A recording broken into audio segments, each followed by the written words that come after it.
I fight this war. I command these men. Many of my soldiers will die. To defend. To conquer. The motherland.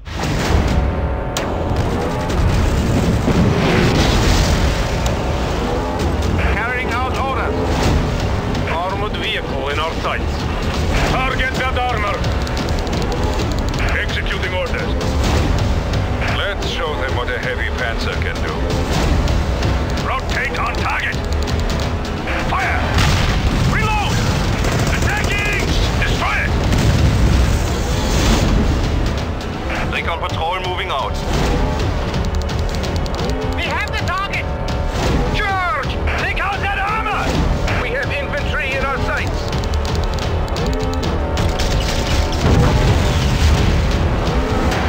Heavy panzer confirms orders.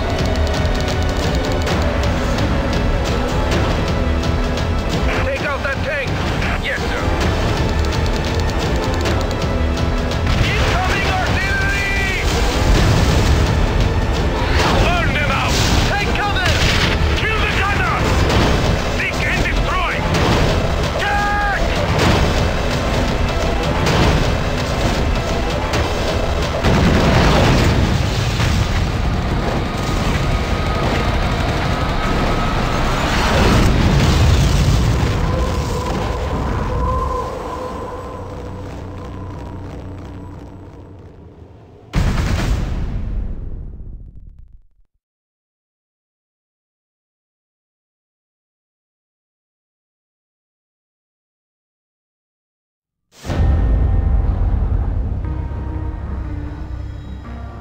Company of Heroes 2 is the sequel to the highest rated RTS of all time. It takes place on the Eastern Front, which is one of the most vicious and epic battles that human history has ever been exposed to.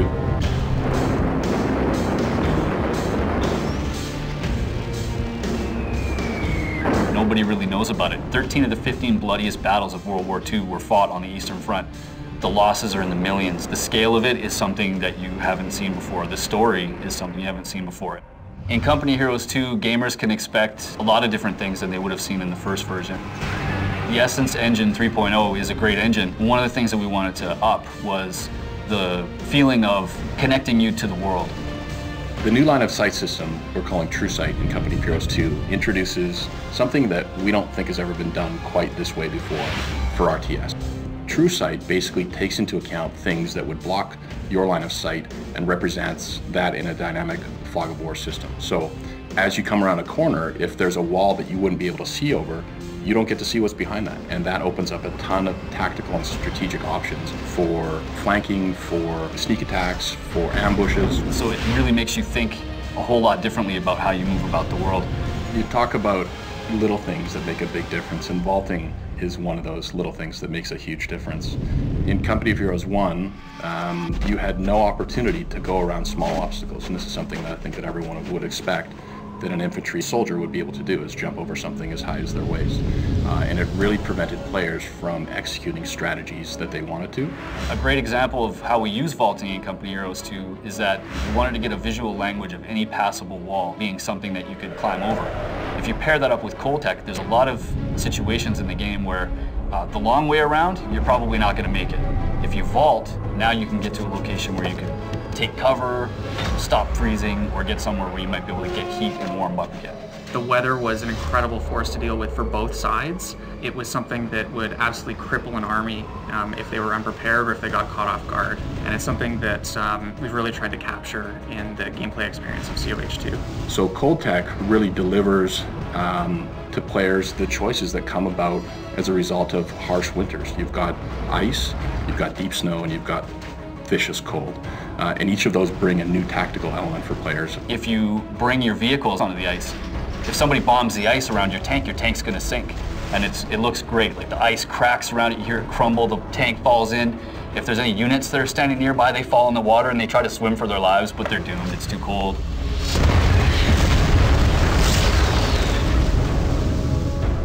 So I remember playing one of our multiplayer maps early in development, where I had originally played it in the spring, now it's in the dead of winter. The rivers are now frozen over. My tanks and my troops can travel over them. The cover is all changed. It's a completely different experience. And that's what makes Company of Heroes so amazing.